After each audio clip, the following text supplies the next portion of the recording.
Di video ini kita bakal fokus buat najemin metode atau cara-cara buat ngerjain soal-soal matematika, bukan sekedar ngafalin rumus. Levelnya untuk SMA sederajat, dari tingkat dasar sampai ke level kompetitif.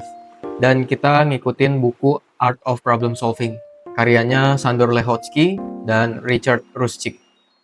Kalau misalnya kita mau jago di matematika, kita harus punya pandangan atau mindset kalau matematika itu seni. Ibarat kayak bela diri, itu juga seni.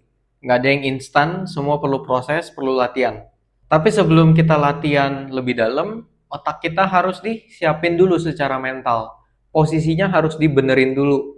Jadi gue bakal kasih 7 tips yang paling mahal, yang paling penting, dan paling harus dijalanin kalau misalnya kalian bener-bener mau mendalami seni matematika. Nanti di akhir gue bakal tambahin 1 tips lagi, tips rahasia yang jarang dibahas orang-orang. Oke, di sini kita fokusnya itu punya mindset matematika ya. Jadi punya mindset problem solving. Tips yang pertama, nonton atau baca aja nggak cukup.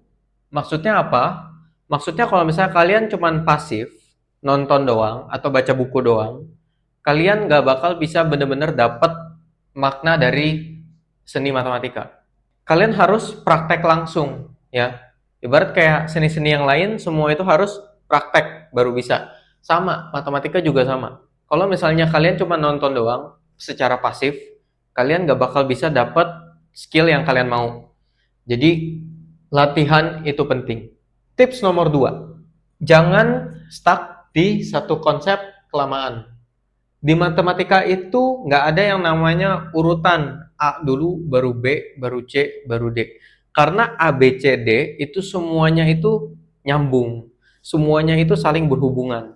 Jadi nggak ada tuh kalau misalnya di buku atau di video ini juga bahkan yang namanya diurutin dari paling gampang ke paling susah. Atau dari yang paling simple ke paling advance, paling rumit. Itu nggak ada. Kalau misalnya ada pun, itu dibikin kenapa? Karena terpaksa, karena keterbatasan waktu. Satu waktu itu linear, cuman bisa dari satu titik ke titik selanjutnya. Susunan buku pun juga sama, ya. Dibikinnya harus per halaman demi halaman, nggak bisa langsung semuanya jadi satu.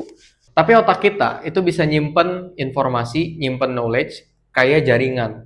Jadi semua bisa saling terhubung. Bahkan kalau misalnya kita nggak fokus di satu konsep, tapi kita lompat misalnya ke konsep berikutnya, terus konsep berikutnya lagi, karena mereka saling berhubungan, konsep-konsep yang lain ini bisa ngebantu buat memahami satu konsep yang stuck tadi, ya. Jadi yang tadinya cuma dilihat dari satu sisi doang, kamu bisa ngelihat dari lebih dari satu sisi.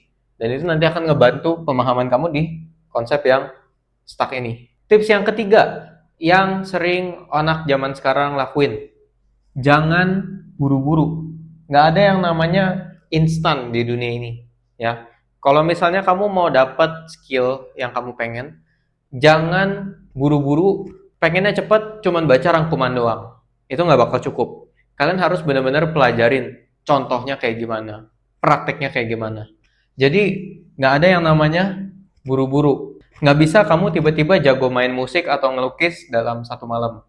Sama juga, kamu nggak bakal bisa matematika dalam satu hari doang. Tips keempat, ya, jangan cuman hafalin rumus doang, tapi coba pahamin asal mula dari rumus yang kamu pakai. Setiap kali kamu pakai, kamu pahamin tuh, ini asalnya dari mana ya. Jadi itu lebih nempel di otak kamu. Setiap kali kamu pakai, setiap kali kamu tulis, kamu pikirin, kamu tanya lagi, ini asalnya dari mana ya. Jadi secara nggak langsung otak kamu itu langsung mikirnya ke akar permasalahan, ya. Bermikirnya itu jauh ke belakang, ya. Jadi secara nggak langsung kamu udah berlatih buat yang namanya first principle thinking. Tips kelima, istirahat itu adalah bagian dari belajar juga. Jangan lupa take a break, jangan lupa istirahat. Kasih otak waktu buat mencerna semua informasi yang kalian dapat di hari ini. Karena sebagian besar proses belajar kita nampung ke otak itu terjadi di ketika kita tidur, bukan ketika kita bangun. Coba pahamin yang namanya space repetition. Jadi diulang-ulang terus, latih terus, tapi dikasih jarak jeda. Ini bakal ngebantu kamu buat ngingat satu konsep dengan lebih dalam dan bahkan sebenarnya lebih cepat. Tips ke-6, minta bantuan. Kalau misalnya kamu stuck, jangan langsung stres, jangan langsung panik, ya. Cari bantuan, karena nggak semua orang bisa berhasil dalam percobaan pertama. Jadi it's okay, bener-bener wajar banget kalau misalnya kamu ngerasa kesulitan. Nggak cuma di matematika doang, di semua aspek kehidupan juga sama. Kalau misalnya kamu stuck, ada orang lain yang lebih berpengalaman dari kamu, minta bantuan, ya. Tanya ke orang lain. Nomor 7, setiap kamu pengen belajar atau setiap kamu selesai belajar, tanemin mindset, gua harus ngajarin konsep ini ke orang lain. Jadi pegang mindset untuk mengajar. Percayalah, ini bakal ngebantu kamu buat 10 kali lipat lebih cepat belajarnya. Karena kamu mikirnya, oke, gimana caranya aku proses semua informasi yang udah dia dapat di dalam kepala aku jadi bahasa aku sendiri. Dan itu jadi pemahaman aku buat topik itu. Kalau misalnya aku nggak bisa ngejelasin ke orang lain, berarti aku belum paham. Tips terakhir yang jarang dibahas sama orang lain, tips ke-8, coba bikin soal sendiri.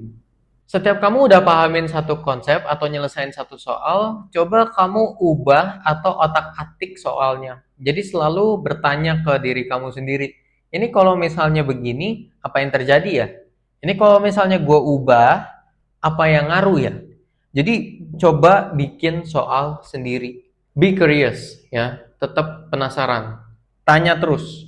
Percaya sama gue, lu pegang tips yang ketujuh, pegang mindset buat ngajar, itu akan ngebantu 10 kali lipat lebih cepat. Tapi kalau misalnya lu praktekin juga nomor 8, coba bikin soal sendiri, percayalah, lu bakal 100 kali lipat lebih cepat belajarnya. Jadi nggak usah aneh-aneh, nggak usah panjang lebar, ini semua cukup 8 tips buat problem solving. Nggak cuma di matematika doang, tapi gue yakin ini bisa diterapin di manapun. Ya, jadi semoga berguna. Tanemin mindset ini terus dari 1 sampai 8 selama kalian menekuni suatu skill. Pasti gue yakin kalian bakal jago banget di bidang itu. Oke?